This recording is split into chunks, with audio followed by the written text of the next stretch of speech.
Good morning. Good morning, all. As we enter into this service, let me remind those of you in the sanctuary to please mute your cell phones. And those of you participating via Zoom, you've been muted by our host. Also, be advised that this service is being recorded and that, with the exception of joys and concerns, will be published online. Finally, if you wish, take a moment to arrange your own chalice at home.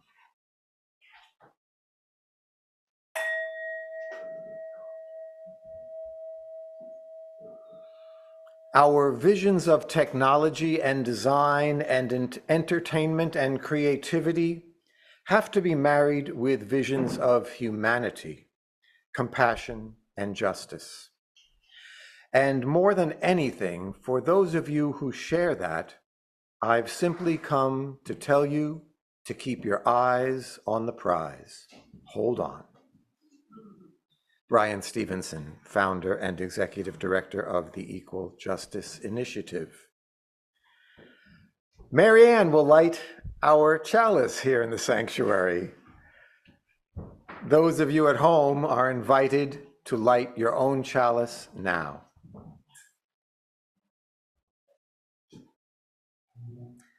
We light this chalice to celebrate the inherent worth and dignity of every person, to reaffirm the historic pledge of liberal religion, to seek that justice which transcends mere legality and moves toward the resolution of a true equality, and to share that love which is ultimately beyond even our cherished reason, that love which unites us. Before we sing the first hymn, let me remind our remote participants to leave yourselves muted. However, we want you and whoever is with you to sing along with us as big and loud as you like. Make it a joyous experience. Please stand in body or in spirit and sing the opening hymn, Come Sing a Song with Me, number 346.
got to say how wonderful it is to hear you all singing. Thank you. Indeed, and good morning.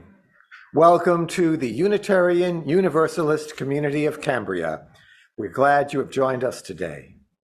Our UUCC sanctuary sits on land that the Salinan and Chumash indigenous peoples historically inhabited. We honor their contribution to this region and give thanks for the opportunity to gather in faith on their unceded territory.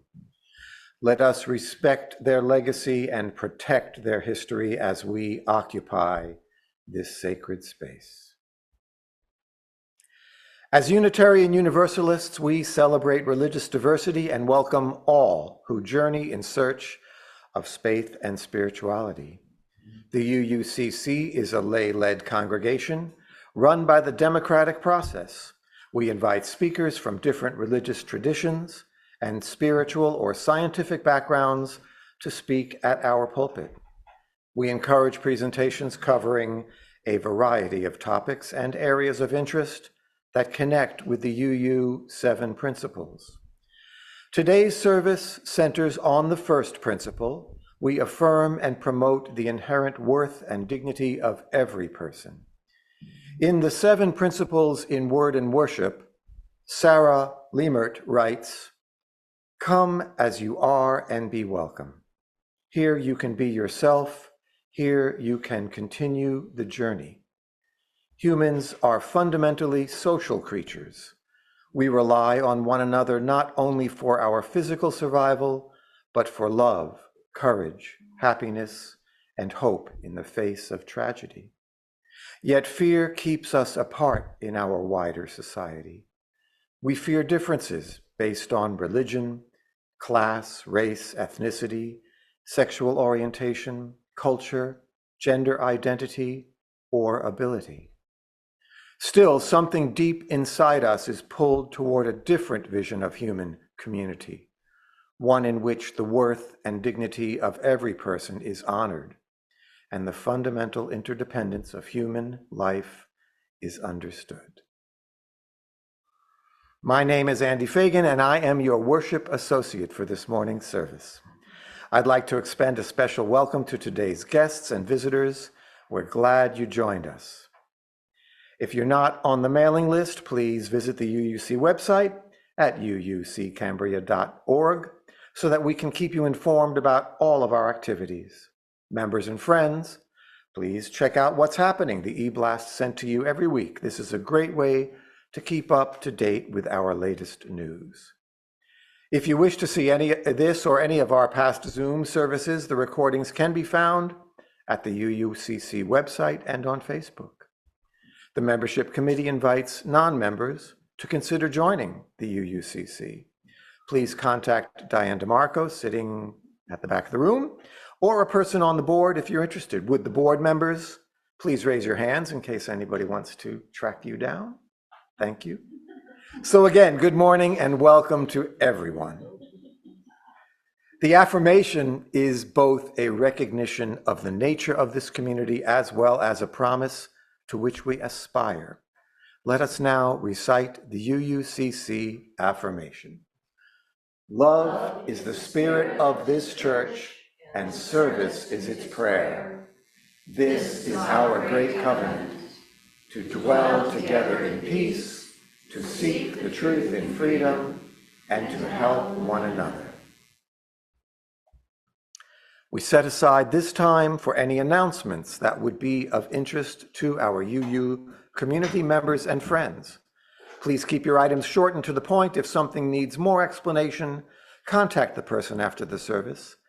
If you'd like to make an announcement, please raise your hand when Randy or I call your name. If you're in the room, please step up to the podium. Or if you're on Zoom, please unmute yourself and then speak. Rebecca, come on up.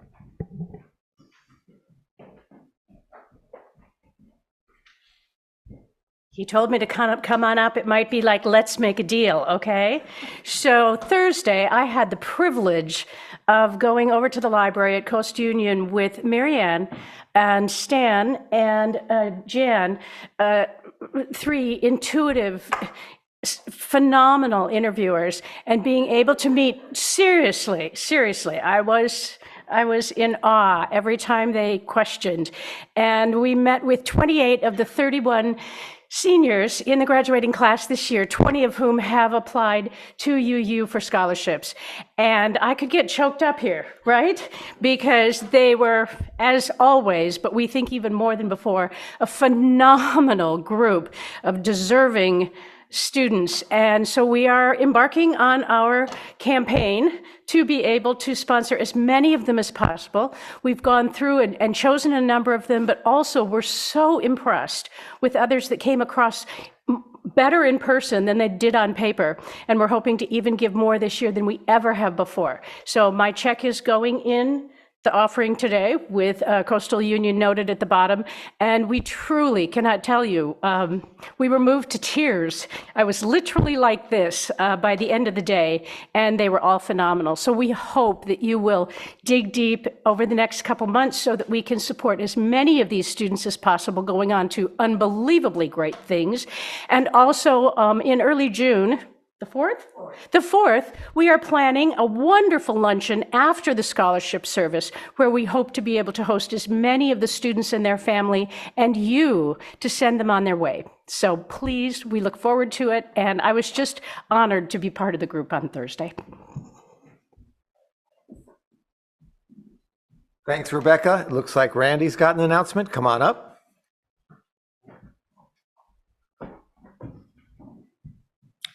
Oh, it's that time of year. This August, we will be again hosting our Summer Sermons by Other People series. That means I'm calling on you folks out here to volunteer to read somebody's sermon that's been published or the one you can find online. And this is how we handle our August services. And it's been really great in the past. So if you want to practice your speaking skills, and also if you find a sermon that really means something to you, we would love to hear you present that. So get in touch with me if you're interested in picking or talking on a Sunday in August. Thank you.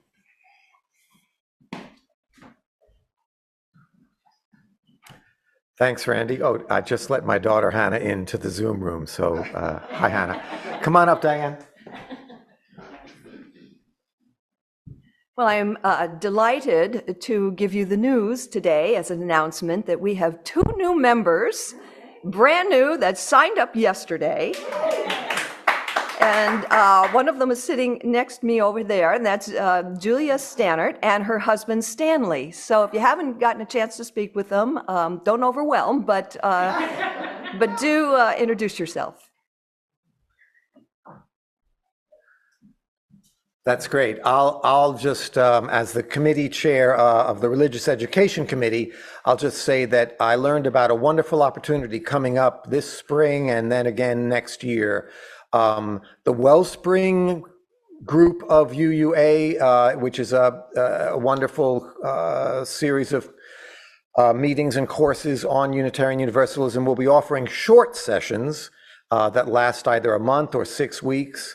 Less of a major commitment, but all very valuable. And I'll share that information on our newsletter in case anyone's interested in adding to their UU experiences. Randy, anybody remotely with an announcement? Yes, Robert and or Nancy, would you please unmute yourself and share your announcement? Hi, sorry. So this is Nancy. The Moving Towards Racial Justice group is meeting this Tuesday to finish discussing this book. Not Tuesday, we're meeting on Wednesday. Gosh, Wednesday at 7. Don't come Tuesday.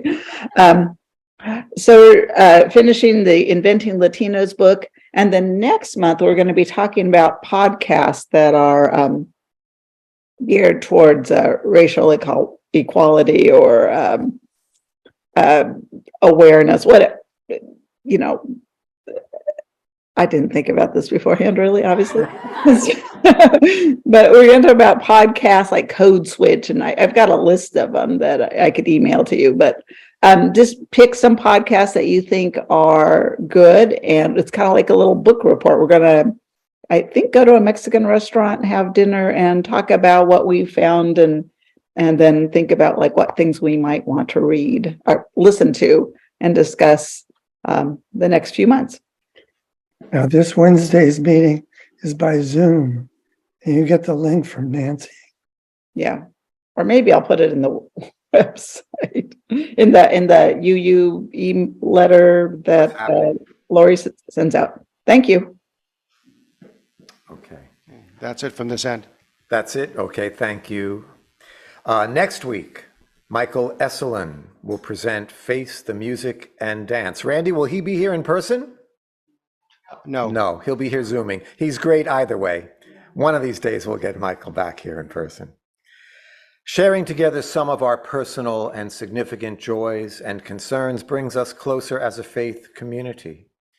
We invite you to share the milestones that are deeply felt as part of your personal life, express a gratitude, or perhaps offer an acknowledgement. But please be mindful and considerate of all who come to worship this morning. The collective flames of these candles embody all the joys and concerns which may have gone unspoken today, but are still deeply felt in this community. Please join in singing the response. May our words of joy and sorrow lead us to unity and peace.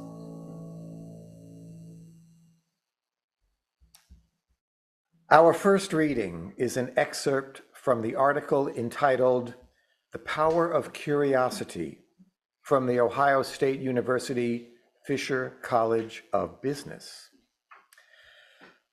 One of the most powerful tools we have is our curiosity. It can help us grow, build relationships with others, and adapt more effectively to change and create more innovative solutions. The power of curiosity comes from its ability to help us learn and grow. It stops us from becoming obsolete, fills in our blind spots, and improves our self-awareness. A dangerous mindset for us is one of certainty, a conviction that things we believe in are definitely true. Certainty leads us to make incorrect assumptions about others. It causes us to believe that our opinions are facts. In its most powerful form, curiosity is an antidote to certainty. In Wharton School professor Adam Grant's latest book, Think Again, he explores the idea that the most important cognitive skill is the ability to rethink and unlearn.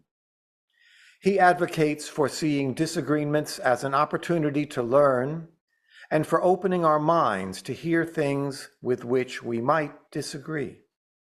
He argues that embracing the joy of being wrong can turn us into lifelong learners.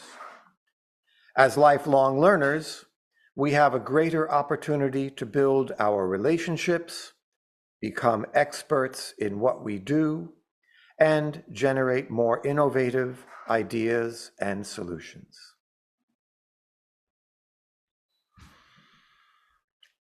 Let us join in a time of meditation, of prayer, and of silence. Let us seek the quiet and calm, laying aside our struggles. And in the silence, may there be a reverence in our hearts, a thankfulness within our spirit, and a deepened understanding of the meaning of our lives. Let us enter the stillness.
Spirit of life and love, where we meet is a sacred space, and we are inspired by one another's presence.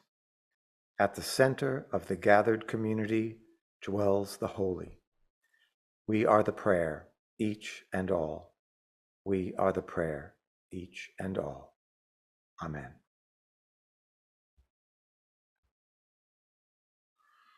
The second reading today is unique. Using the artificial intelligence website ChatGPT, which you may have heard about in the news, I asked it to compose a poem about today's theme, Curious with Kindness. The result was rather remarkable. I sent this computer-generated poem to Kelly, and she agreed it was worth sharing. Here it is. Curious with kindness, my guiding light in a world where division runs deep and tight. I seek to learn to understand, to listen with empathy and hold out my hand. Curiosity drives me to ask the tough questions, to explore the unknown with careful attention, to seek out perspectives different from mine and bridge the gaps which keep us confined. Kindness reminds me to approach with care, to honor each person's unique being, aware of the biases and judgments that cloud my view, and seek to embrace what is honest and true. Curious with kindness, I strive to create a world that is just, where we can all relate, where diversity is valued and celebrated, and love and compassion are never belated. So let us all be curious with kindness, a force that can break down barriers and blindness, and lead us to a future that is bright, where we can all shine with unbridled might. Wow. I know.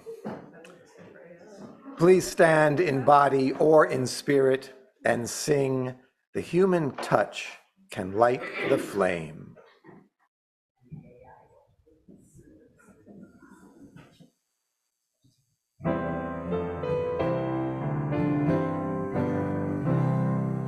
The human touch can light the flame, which gives a brightness to the day. The Spirit uses mortal flame, life's vehicle for work and play. The lover's kiss, the friend's embrace, the clasp of hands to show we care, the light of welcome on the face, are treasured moments all can share.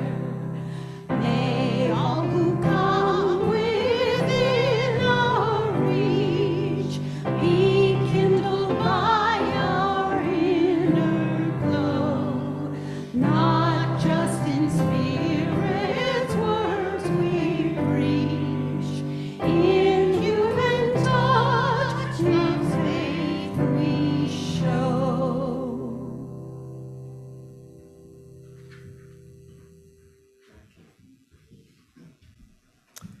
Today's sermon is titled Being Curious with Kindness, to be delivered by Kelly Lemon. Kelly is an inspirational speaker, a Pacific Northwest-based, one-armed wedding and portrait photographer, adventure seeker, and chocolate chip cookie connoisseur. Over the last 12 years in the industry, her wedding and empowerment photographs have been published in E! News, Style Me Pretty, The Knot Magazine, 100 Layer Cake, and Seattle Bride Magazine.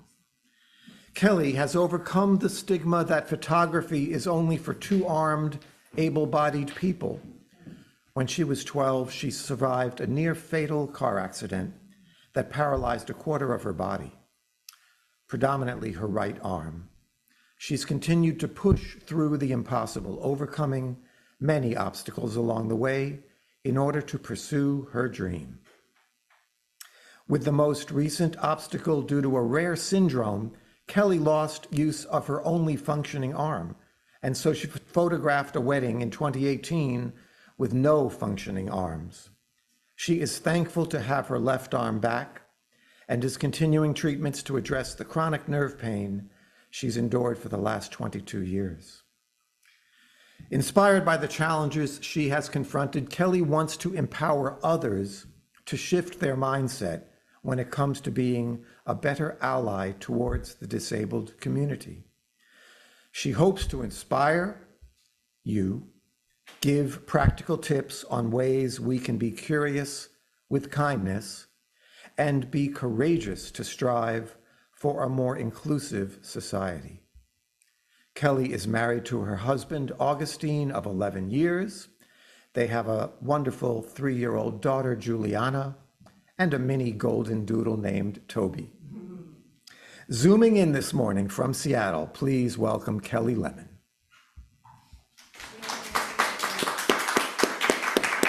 Good morning. Good morning. I am really excited to be here. Thank you so much for having me back this year. I'm excited to be a part and just sharing with you in community. So today I want to start a conversation reflecting not just on the power of curiosity, but the impact that it would have if our curiosity was infused with kindness and how that relates to being a better ally to the disabled community. Now, I have become passionate about this topic over time because I have firsthand experience being a part of the disabled community myself. My story starts back in 2000, where my family was in a near fatal car accident. We were road tripping across the country from Michigan to Colorado, and then we were in the middle of nowhere, Nebraska. My mom was in the passenger seat, my brother was driving, and my sister and I were in the back. I specifically remember talking to my sister and just feeling so uncomfortable and feeling like I just need to take my seatbelt off and lay down. So we decided, since we were stopping for breakfast soon, we would take our seatbelts off and get more comfortable. So I fell asleep. And 10 minutes later, I woke up to hearing profanities I had never heard before. My brother was screaming. I saw the guardrail and everything goes black. So the car going 80 miles an hour hit the guardrail, and my head smashed through the side window, and the frame of the car shattered my shoulder and caused all 5 nerves that control that fourth my body to snap from the brainstem. My body then torpedoed out of the car, and then the car rolled over me. And I really recognize today that it is a complete miracle of God that I am here and alive and here to share with you today. So I went from being a fully able-bodied kid that would go skiing and run around and be in sports and hardly ever went to the doctor, to being a kid that was in and out of the hospital, in and out of surgeries, skin grafts, chronic pain, flying across the country to see specialists, nerve transplants, eventual spinal cord surgery. The list goes on. As you would imagine, my life completely changed. I was having to relearn how to do life with one arm. And let me just tell you, I quickly learned that I'm not ambidextrous. So I was right-handed before, and the arm that I paralyzed was my right arm. So I was learning how to do things with my left arm. And things would be so awkward, like brushing my teeth or trying to eat with my left hand and completely missing my mouth. It was definitely a steep learning curve. But I learned I wasn't just having to learn how to do life with one arm. I was also having to learn how the world would begin to see me now that I was a person with a disability, and in turn, how I would begin to see myself. So unfortunately, the bullying started quickly after.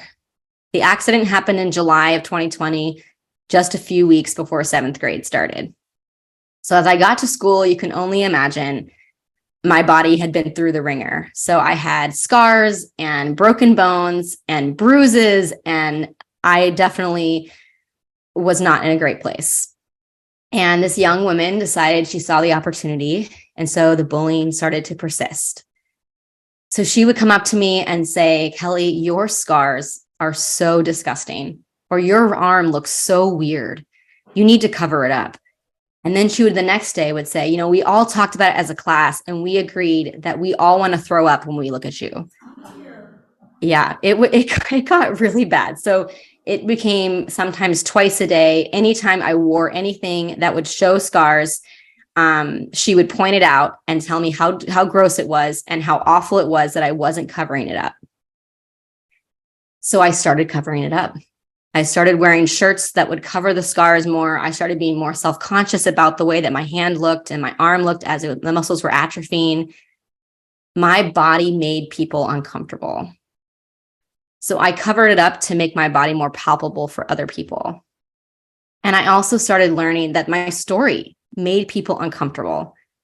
So I started making up funny stories. Someone would ask me about my arm, and if I actually told them the truth, they didn't know what to do. So I was like, oh, if I just make up funny stories and make it lighthearted, then maybe I can make other people more comfortable. Because the truth was, disabilities can be uncomfortable. I started to carry the guilt and shame for the way that my body made other people feel. I want to share another story of a friend of mine named Lisa. She has a limb difference in both of her arms. She was born with a condition where her arms are smaller. They have weaker muscles, and it causes to have a lack of range of motion and ability. So as I was talking to Lisa, I asked her about her experience with a disability growing up in her childhood. What was her takeaway? And she said that she remembers that she felt like she would never be an equal participant in anything, and that mindset actually carried into adulthood. She was always asked to sit on the bench. She was always asked to be an observer because the environments around her were not inclusive. Now, you may have mentioned, or Andy mentioned, that I am a mother now. And I have a daughter. Her name is Juliana. And she is feisty and strong. And she's going to be a leader one day. And she's funny and she's silly. And it's been such a joy to have her. Motherhood has been a journey. Let me just say, I have not had any other stage in my life that reminded me that I am one-handed in a two-handed world, because baby products are very much not one-handed. So it's definitely been a learning curve. But one story I wanted to share was just about the experience of teaching my daughter about my disability. So when she was probably about 2 years old, that was when she really started becoming more aware of her body and how it functioned. And then in turn started to become more aware of my body and how my body functioned differently than hers. So she started asking me to do things with her. She would say, "Mommy, let's clap together." And she would clap. And I would say, "Sure." And I would start clapping by clapping on my thigh. And then she would say, "No, Mommy, no, clap with both hands like me." And so I would gently remind her, Mommy's hand doesn't work the way yours hand does. So this is how Mommy claps. And in the beginning, it was just confusion of just not understanding how my body worked differently than hers. And then there was a season where it came to frustration, where she would say, "No, Mommy, clap with both hands, or lift this with both hands. I want to see you do this dance move with both hands." And she was trying to wrap her mind around how my hand was different than hers, and I couldn't mimic her in the same way she wanted me to. But the way that it evolved was actually pretty beautiful. So she recently turned 3, and even just like, I think it was a couple weeks ago, she said, "Mommy, let's clap together." And I kind of was ready to go back into the normal speech of my hand works differently than yours. And I was kind of ready for that conversation. And she said, no, Mommy, let's clap together. And she brought her hand up to mine and said, we're going to start clapping like this, your hand next to mine. This was beautiful because she was trying to find a solution of how we could clap together, hand in hand. Wow, if we as a community could adopt this curious mindset of wanting to learn about other people that live differently than us, instead of excluding them, but meeting them where they're at, modifying the environment so they can equally participate, our world would look a lot different. Because the thing is, The thing she didn't learn was, oh, I just don't clap with mommy.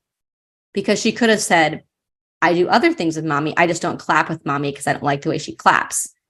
That's not what she did. She wanted to include me. So she got creative, innovative, and she found a solution. And one other note that I think is really important to point out. I did not teach Juliana to have a curious mindset. We were created. We were wired as human beings to be curious. But our society has a lot of work to do when it comes to inclusion, sensitivity, towards empathy, towards being a better ally to the disabled community. I had to actually also do a lot of self-work and therapy to really start to learn to accept and celebrate my own body. And I want to point out that even though those experiences in junior high were really painful, they were painful as a result of bullying. And they were painful as a result of misguided and hurtful comments. But I never want to discourage genuine curiosity, because curiosity that's infused with kindness is actually the first step in making progress. So let's dig in a little bit deeper into this topic. So what is curiosity? It's a strong desire to know and to learn. As mentioned in the earlier reading, Adam Grant's latest book said, he explores the idea that the most important cognitive skill is to rethink and unlearn. But I think in today's culture, we've actually gone to another extreme. I think that we are afraid to ask questions because we are afraid to offend. We don't want to go into certain topics because we don't know what to say. So then we avoid it altogether, or we avoid those people altogether. And I don't want you to walk away thinking that you can never ask someone and that you need to be afraid to ask someone about their disability. Because if we start avoiding these topics and we just stop learning or unlearning, and we stop asking questions of people who are different from us, and then we just avoid them altogether, how are we going to grow? So I have a few tips. As you guys can imagine, I am asked about this all the time. I have a very visible physical disability. So I get asked about my arm. I mean, it can come from a cashier. It can come from a new friend that wants to build a relationship. It can come from being in line at the grocery store. It really could be daily, weekly, all the time. So I'm very familiar and I encourage curiosity. But I do have 3 simple tips that I think would be helpful for everyone to know. All right, tip number 1, realize your intentions. So if you're going into this conversation, I want you to really think about, is my intention to build a relationship, to build connection and learn more about their story? Or is my intention to maybe learn how I can modify this environment better to be more inclusive? So I would love to learn more. Or is my intention entering this conversation just curiosity, and I'm aware that I likely will never speak to this person again? It's just important to be aware of your intention before entering this conversation. Okay, point number 2 is probably the most important one. Ask permission to ask the question. And I'll say that again. Ask permission to ask the question. For example, may I ask you about your wheelchair? May I ask you about your arm? Would you feel comfortable if I asked you about your, fill in the blank? Because these types of questions can actually apply to anyone that's different than you. Anyone that could be, someone that has a different race or different culture or different ethnicity or different gender identity. If we start entering these conversations with people who are different from us with a curious mindset, yet it's infused with kindness, asking permission gives them the power to decide if they want to share about that part of their life.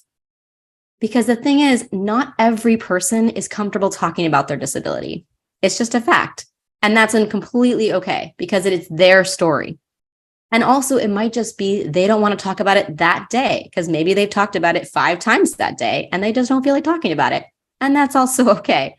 So I think if we aren't putting people on the spot It's just a much more considerate way to enter into that conversation by simply asking permission.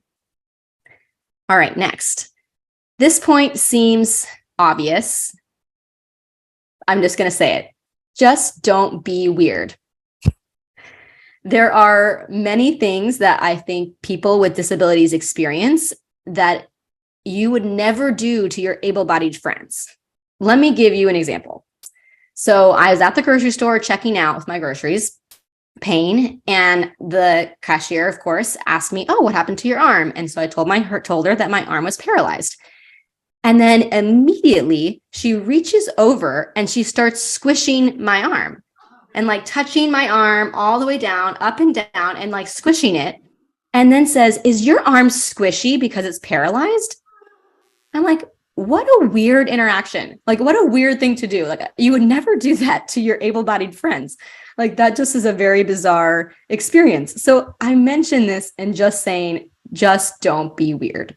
Don't, and maybe avoid like touching people and touching their hair, touching their arm, like touching their wheelchair. Like, maybe just keep your hands to yourself and don't be weird. So the thing is, we need to be courageous and bold if we actually want to be a part of the change. If we want to make a difference, we need to be the ones to initiate. The disabled community, they are always the one advocating for this change. But how beautiful would it be if they weren't the only ones advocating? If we could be part of the change, if we could be adapting this mindset that's curious with kindness and innovative and finding solutions so everyone could be a part of it, everyone can participate. So my challenge to you, I actually want each and every one of you in your environment, if you're on Zoom, I want you to think about your work environment. I want you to think about your community. I want you to think about the schools that you're involved with or the nonprofits that you're involved with, where you include people. How can you make your space more inclusive? So I want you to think, brainstorm. Could we add captions to an experience so that people who are hard of hearing would be able to participate? Should we add ramps to a certain space to make sure that it's ADA accessible so everyone can be a part of it? Should we be the ones advocating that playgrounds at schools should not just be for able-bodied kids, but we should have playgrounds that also work for kids with disabilities so they don't have to always sit on the sidelines? If we were the ones initiating and we were the ones working towards having a more inclusive society, we would make strides. So that is what I want you guys to be thinking about. I want you to take away this challenge of how can I start impacting my own community, my own space, and really start reflecting on the part that how you could be a part of the change. Because we cannot be fully evolved human beings until we care about human and equal rights and basic dignity. So I want us to strive together towards being a better ally to the disabled community. So as I close, I want to repeat our opening words. Our visions of technology and design and entertainment, creativity, they have to be married with visions of humanity, compassion, and justice. And more than anything, for those of you who share that, I have come to tell you, keep your eyes on the prize and hold on. Bryan Stevenson. Thank you so much for inviting me into this conversation, for us to engage in this discussion. Thank you for having me.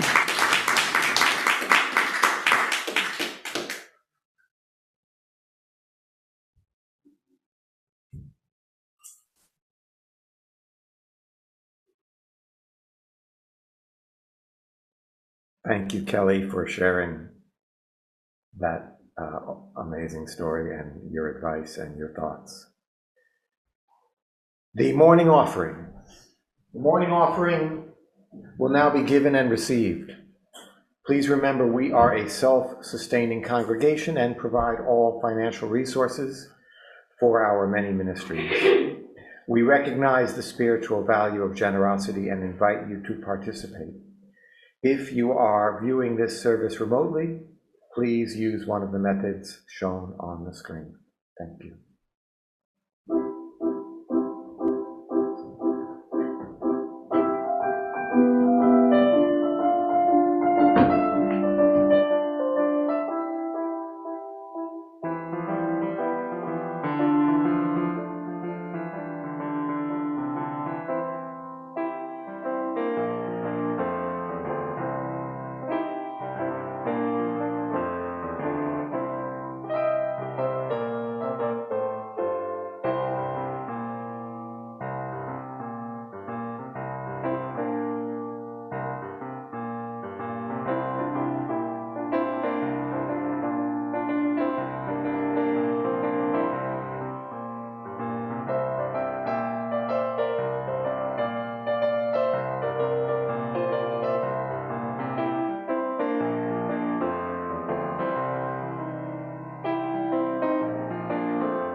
That's so fun. Our thanks for all gifts given and received for the work of this community. And now, let us sing in praise of our UU faith tradition. I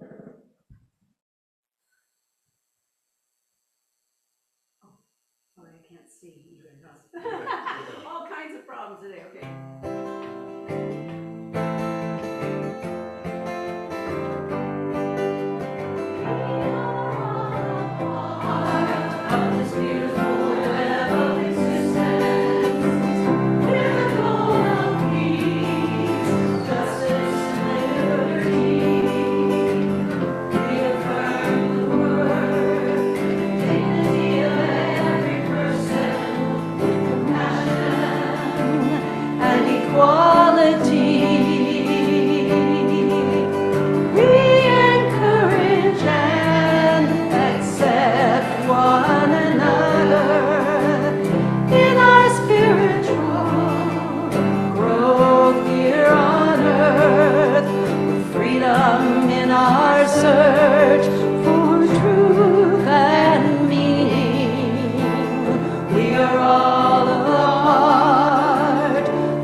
Please stand in body or in spirit and sing the closing hymn, For the Beauty of the Earth, number 21.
As we prepare to extinguish the chalice, let us recite the valediction. The flame of this chalice will no longer burn today, but the light of the flame within our hearts continues to shine brightly, illuminating the love felt in our community. Please extinguish your chalice at home now if you haven't already done so. After the closing words, we encourage you to take a seat for questions and comments. But first, let's form a circle join hands. May we be courageous and bold as we strive towards a more inclusive society. May we be open to learning and unlearning. May we adopt a curious mindset that is infused with kindness and leads to more problem solving, innovation, so we can all become better allies to the disabled community. Amen. Thank you.